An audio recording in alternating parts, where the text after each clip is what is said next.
All right, welcome everybody to another edition of Dan's Grand Valley Railroad.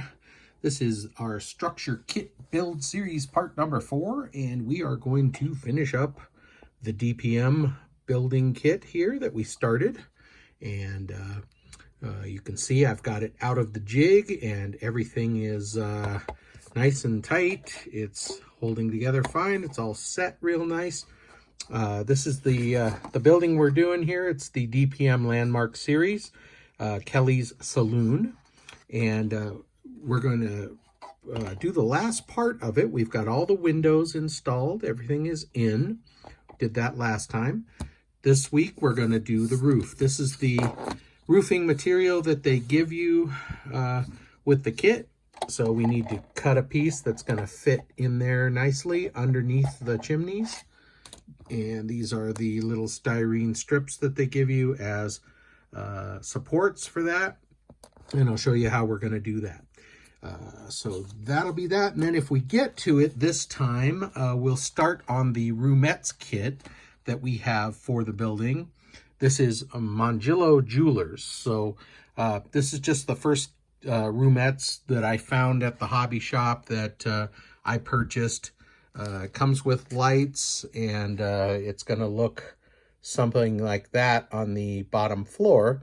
So instead of a saloon, we're going to have a jewelry store in here. So that's what we're going to do this week. Hopefully we get to the Roomette. Otherwise, that'll be part 5 of our series. But part 4, we're definitely going to get this roof in and get this building pretty much done and ready to go for the Roomette. So being that this is a nice, perfect little rectangle, we're going to, first thing we're going to do is measure using our nice rule here that I showed you before. And we're going to get a measurement in here from the inside because that's what we're going to need. And it looks like it is 2.5, pretty much. Just a little under 2.5. Now I'm not using the, definitely not using the metric side. I can use this side here and get a little bit more of measurement, but I'm showing 2.5 inches almost perfectly. That's a good starting point for our width. So 2.5, and then let's do it this way so that our rule can go right up to the front there. So let's get it on here straight and let's see what we get. So I'm looking at 3 and a little over 3/4. Yeah, about 3 13/16 is what it's showing, just a little bit under. But we don't have to be quite that precise. There is going to be a little bit of a gap.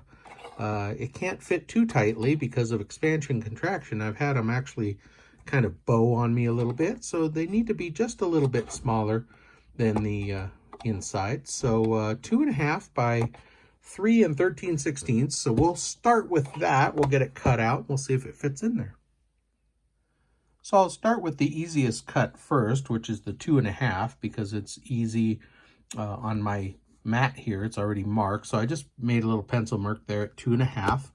And I'm just going to line it up real good here on the grid, get my rule, and I'll cut a 2.5-inch strip. Then we'll trim it to size this way. Okay, I've got my 2.5 inches this way. It is not to length this way yet, but first thing I want to do is just fit it in here, see if it's going to fit. And it's a little bit big yet. It's not going to fit down between. It kind of does. Let me try. It's a little bit tight. It's actually a pretty darn good fit. I could probably get away with that, but like I said, I don't want it too tight, but we'll get away with that for now. And so I'll go ahead and cut the length, and let's try it. All right, so I've got it cut. It fits pretty good this way, but you can see it's a little bit long this way. So here's what you get. You get this little bowing thing here. Let me get my fingers inside. So that's too tight that way. We want a little bit more slop to it than that. So I'm gonna take it out of here and trim the length just a little bit. All right, I trimmed off about a cat's whisker here off of that end, and it's sitting in there just nicely. I like it. It's got just a little bit of play there, and the sides seem to be just fine. So it's fitting in there pretty good. Now, next step's going to be sitting it in there and getting these strips mounted where they need to be. However, I have found that it's easier to paint the top of the roof first, flat black, than to wait until you have it in there. I mean, it's easy enough to do it in there, but we did paint the sides black. It's easier then to get some black on your brick work and stuff. So it's just easier to go ahead and do it while you're on the bench. So I'll go ahead and get the black paint out, and we'll get that painted. And once that's done, we won't bother painting the underside because we're going to be using the Roomette. If we were worried about light contamination coming through, we'd paint both sides, but it's going to make it easier to glue in if it's not painted on the underside. So let's go ahead and get that painted up. All right, before I go and paint this, I just had an idea, and I thought this is going to be cool. I'm going to try it. Now, this is something that is just going to add a little bit of realism to the building. You certainly don't have to do this. And if you don't like how it comes out, you've got extra styrene for the roof if you want to redo it or use that for something else. But what I'm going to do, took some 3/4 inch wide masking tape. This is the same masking tape I used to create window shades in the other buildings. I laid them out here and I cut them straight. Then I'm going to cut the strips in half. And what I'm going to do is lay them on the roof here with a slight overlap so that you see seams going along like this. And that's going to represent roofing paper that roofers put on the roofs, lay it out in strips, and then they tar over it. So it's going to give our roof a little bit of realism. If you look closely, you'll see seams.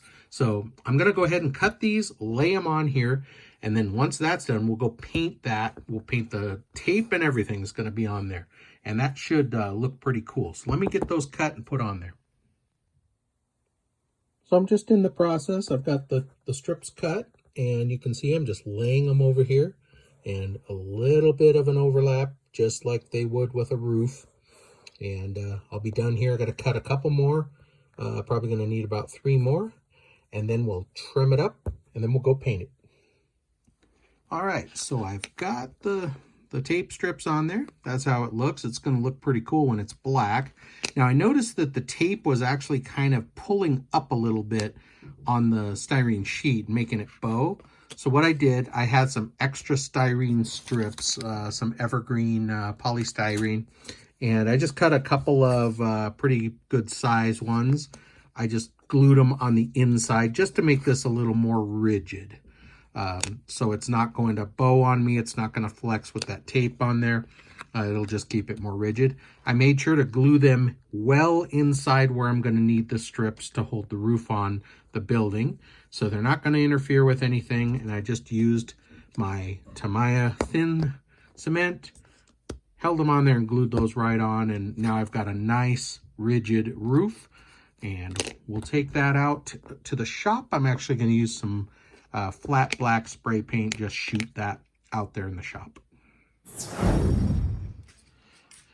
All right, out in the shop, we're just going to shoot it with some Krylon flat black paint and primer.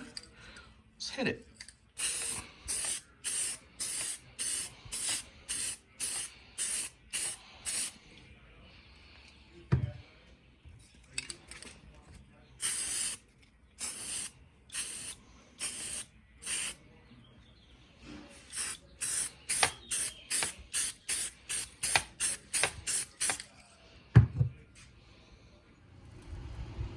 All right, well, I let it dry for about an hour or so, went and had lunch, and it's good to go. It has a little more sheen to it than I thought it would, but that's okay. You know, you get tar.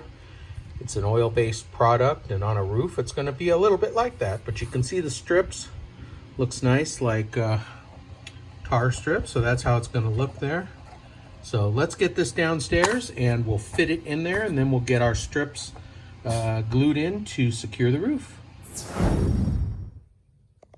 Back down here on the bench, I am taking my X-Acto knife and I am just scraping away some of the paint on the inside of the roof that we did, just so that this solvent will make the glue, the styrene strip stay. It'll stick.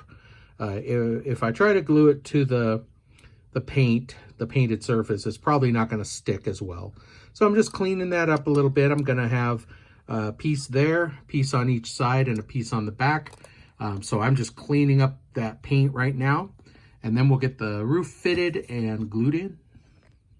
All right, so I'm just going to cut some strips here on the little styrene strips. So I want enough for each end. And so I'm just going to take off maybe 2 inches of the strips here. So I'll have one on the end, one here, and so forth. So let me get those cut and we'll fit it in.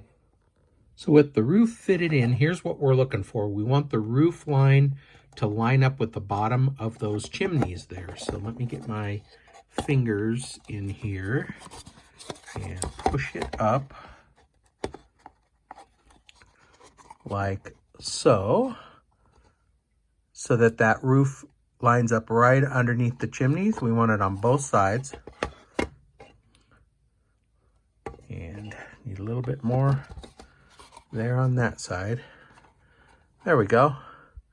So it's going to look like that. So now it's just a matter of putting it upside down. We'll take our strips and I'll drop it in there, and we'll get a little bit of the solvent on it and push it down, and that stuff binds pretty quickly. So I'll have an opportunity to push it in there and hold it in place, make sure everything's straight. So I'll go ahead and get that done. It's going to take 2 hands. I'm not going to be able to manage the camera, but let me just drop these strips in there. We'll get them glued in, and then we should be all set with a completed building. Okay, so you can see the strips there on each side and front and back, how I glued them in. And I just made sure that I had the roof up to the bottom of the chimneys, even along the front edge there. Again, the other side chimneys, and then the back edge. You just want to make sure it's even. And now you can see why we painted that ridge black on the inside. It saves you from having to come back and paint it all now. Kind of saved a couple of steps. So here we go. The building is pretty much complete. That's it. So now this will be the end of part number 4, building the building. And I think we'll do a separate video on putting the roomette together and getting that installed. But we're going to have that be a separate series in and of itself. So we're going to conclude this 4-part series of building the DPM landmark structure. And I hope you learned something from some of my tips and had fun. I sure did. We have another nice little building here. So with that being said, thank you so much for watching. Thank you guys for subscribing and liking and all the stuff you guys do. And again, thank you for those who have purchased a Dan's Grand Valley Railroad mug. Sold a couple of those. And down in the description, I've got the Teespring store. And there is a 15% discount now through the 4th of July. So if you guys want to save a little bit of money on that, go on over to the Teespring store and put in the code DGVRR, which is Dan's Grand Valley Railroad, DGVRR, and you can save 15%. Any merchandise you want over there. So thank you guys for watching. watch out for next time. Being the 4th of July weekend, next weekend, I think I'm going to do a trains running video, some stuff like that. And then after that, we'll start on the Roomette series. But for now, thank you very much. Take care, and we'll see you next episode.